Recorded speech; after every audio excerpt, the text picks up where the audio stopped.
Okay, I'm gonna try to finish this off tonight, like I said in the last video. Hopefully I don't doze or yawn. And again, as I said in the previous, it's not because if it was because I didn't enjoy this or I wasn't interested or whatnot, or like just react to it for a video, then I want to be watching it first off. Shadow requested this, and I have seen most of these. I think these first four I've seen. I forget where we stopped off.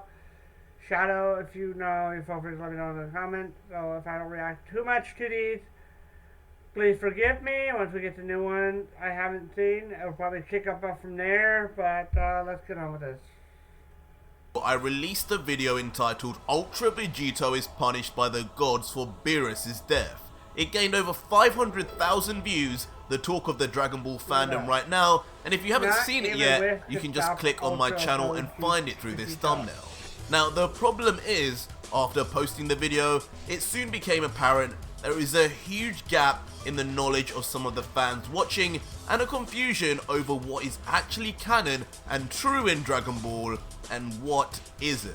So if you are a fan of both the canon real story of Dragon Ball and my fan-made creations alike, watch this video till the very end to see me show factually and through actual canon material what really happens when a god of destruction dies and what happens to an angel too, as well as sneak peeks at the upcoming sequel which you do not want to miss. But before we continue, today's video is sponsored by Raid Shadow Legend, and the latest boss ahead of City to Champion and Kickstarter can summon. So let's begin with what happened straight after Ultra Vegito accidentally killed Beerus. In my story, Ultra Vegito is immediately punished, first confronted by the remaining 11 gods of destruction, and then imprisoned by Zeno and the Grand Priest. Now this is where comments like these appear saying, basically,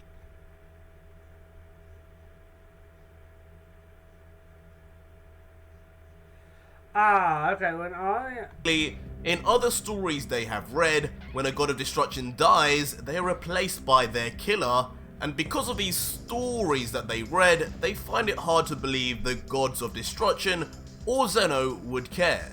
Now the problem here is, what stories are they talking about? Because when we look at the actual Dragon Ball Super anime or manga, the real canon story that we should be following, there has been no instance where a god of destruction has been killed and then the killer replaces them.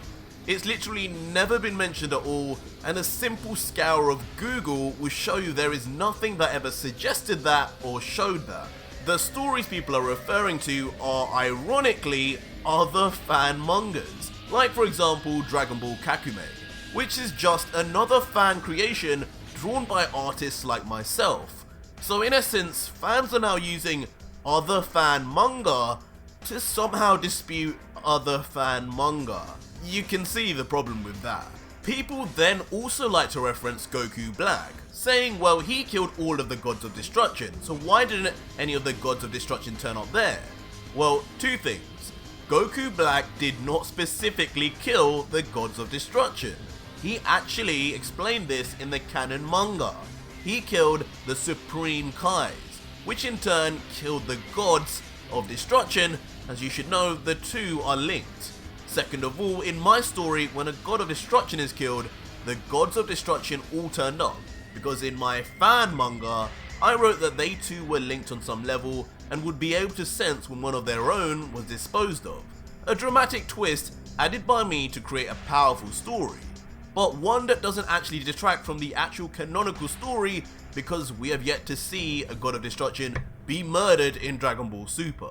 Adding to this, a lot of viewers, I'm going to guess younger viewers, or those who don't actually understand character relationships just yet, think because Beerus was one of the most hated of the gods of destruction for some earlier event that annoyed Zeno, or Chompa's brotherly rivalry with him, that the gods would actually be happy if he died. These are the same kind of fans who would also probably think Vegito at this point, because of his rivalry with Goku and his coldness towards him, would also be happy if Goku died. But us real fans of the show and experienced watchers of anime will know by now, rivalry and petty anger is just a common anime trope, and when things get real, the real feelings of camaraderie come through, and Vegeta would probably go ballistic. Also, just a side note, no, Beerus is not immortal. Whis has specifically mentioned Beerus dying eventually many times already in the canon manga and anime too. And finally, after Vegito destroyed Beerus, Whis was watching and many people comment, why didn't Whis just reverse time? Again, there are two things straight from canon. First of all is that again in the Goku Black saga, after it is revealed Goku Black had got rid of the gods, Whis himself in the anime and manga reveals once a god of destruction dies, the angel who attends that god of destruction becomes inactive until a new god is chosen. Meaning on Beerus' death, he was instantly relieved of his duty and rendered inactive via angel laws. The second bit of canon is that the last time we saw Whis reverse time was against Frieza, and specifically after he told everyone once he used it, he won't be able to use it again for a while. What that a while means was never elaborated on, but judging by the fact Whis has lived for potentially millennia, and Beerus' naps are not just an hour or two, but instead last decades to hundreds of years, we can be sure Whis' a while could very well mean it's possible he will not be using it for years to come, which is why we haven't seen it since.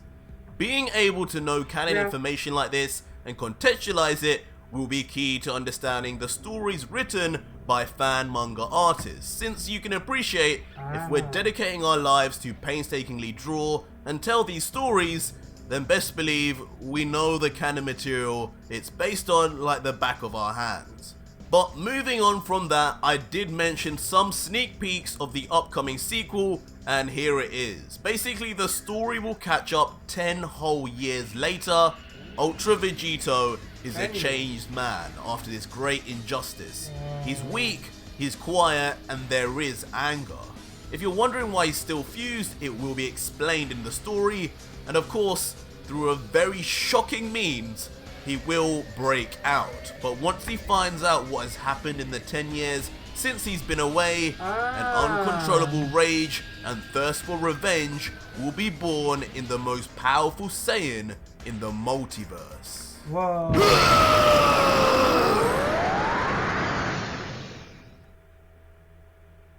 So last time on Dragon Ball Super, Ultra Vegito...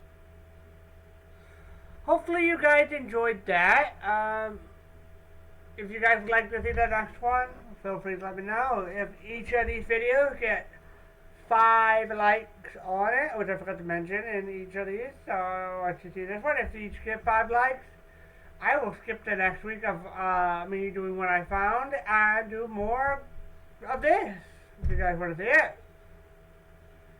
So let's get those likes going if you guys want more. Please let me know.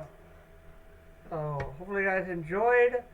I know this one isn't as long. It's like a brief, but it's good and explains some stuff. So yeah, pretty good.